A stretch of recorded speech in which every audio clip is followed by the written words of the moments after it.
प्रभु आप लोगों के साथ हो। और आपके साथ भी। संत मत्ती के अनुसार प्रभु यीशु क्रिस्त का पवित्र सुसमाचार।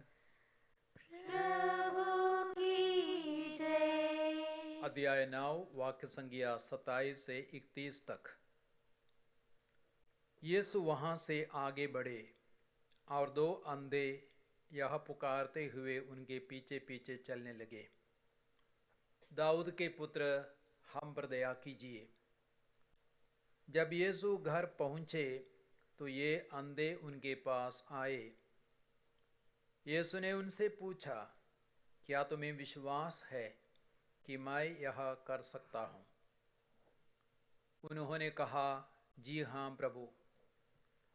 तब यीशु ने यह कहकर उनकी आंखों को स्पर्श किया, जैसा तुमने विश्वास किया वैसे ही हो जाए। उनकी आंखें अच्छी हो गई और यीशु ने उन्हें कड़ी चेतावनी देकर कहा, सावधान, यह बात कोई न जानने पाए। परंतु वे घर से निकलते ही उस पूरे इलाके में यीशु का नाम फैलाने लगे। यह प्रभु यीशु क्रिस्त का पवित्र सुसमाचार है। क्रिस्त की जय।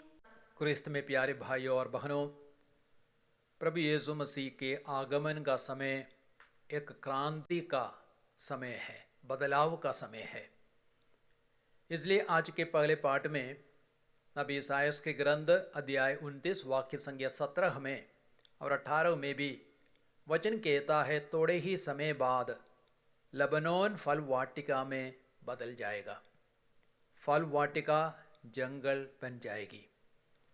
उस दिन बहरे ग्रंथ का पाठ सुनेंगे और अंधे देखने लगेंगे। लबनोन घने जंगल से भरा एक स्थान था और ऊंचे ऊंचे वृक्षों से भरी एक जगह थी। लेकिन अब वचन कहता है लबनोन फल वाटिका में बदल जाएगा। तो मसीह के आगमन में परिवर्तन आएगा, बदलाव आएगा और फल वाटिका जंगल बन जाएगी। और वचन कहता है मनुष्यों के लिए जो असंभव है वह ईश्वर के लिए संभव है। तो ईसा मसीह का समय असंभव को भी संभव बनाने वाला समय है। हमें मालूम है जैसे ही यीशु मसीह का आगमन हुआ कई बातों में परिवर्तन आया। और यीशु के आगमन के समय स्त्रियों को बहुत कम महत्व दिया जाता था, लेकिन यीशु ने स्त्रियों को महत्व दिया। इसलिए लूकस के सुसमाचार अध्याय 7 में वाक्य संख्या 36 से 50 तक में हम देखते हैं, एक पापनी स्त्री रोते आंसू बहाते हुए यीशु के पास आई, अपने पापों के लिए पश्चाताप किया और यीशु ने उससे कहा, तुम्हारे पाप क्षमा हो गए हैं, तुम्हारे विश्वास ने तुम्हारा उद्धार किया है। और यीशु के समय में नाकेदारों को तुच्छ नजरों से देखा जाता था, लेकिन लूकस के सुसमाचार 19 में हम देखते हैं प्रभु यीशु जक्केऊस जैसे नाकेदार के घर में गए और उस नाकेदार के जीवन में बहुत बड़ा परिवर्तन आया।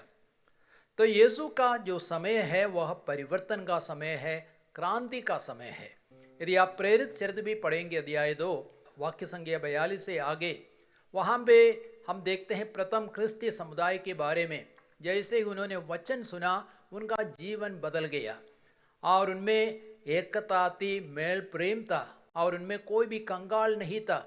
It became a community of sharing, a community of love. और इसलिए यीशु यदि हम लोगों के जीवन में विराजमान है, हम लोगों में भी एक क्रांति आनी है, एक परिवर्तन आना है, एक बदलाव आना है। हमें जैसे कि तैसे नहीं रहना है। और साथ ही साथ इसाया ने कहा, बहरे सुनेंगे और अंधे देखेंगे। आज के सुसमाचार में भी आपने सुना, मत्ती के सुसमाचार अध्याय 9 वाक्य संख्या 27 से 31 तक में दो अंधे यीशु के बारे में सुने, यीशु के पीछे पीछे चले और उन्होंने ऊंची आवाज में पुकार करके कहा, दाऊद के पुत्र हम पर दया कीजिए। और तब यीशु ने उनसे पूछा, क्या तुम्हें विश्वास है कि मैं ये कर सकता हूँ? और उन्होंने कहा जी हाँ प्रभु।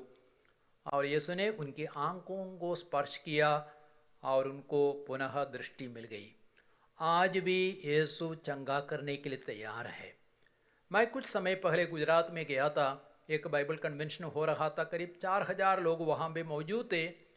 और एक नौजवान हिंदू आदमी को मैं याद करता हूँ, वह 8 महीनों से पूर्ण रूपेण अंधा हो चुका था, लेकिन आराधना के समय में, चंगाई प्रार्थना के समय में उसने विश्वास किया, उसकी आंखें खुल गई और वो मंच पे आया। सबों के सामने उसने गवाही दी, प्रभु यीशु ने मेरी आंखों को स्पर्श किया और मुझे चंगा किया, अब मैं पूर्ण रूप से देख सकता हूँ। Praise the Lord.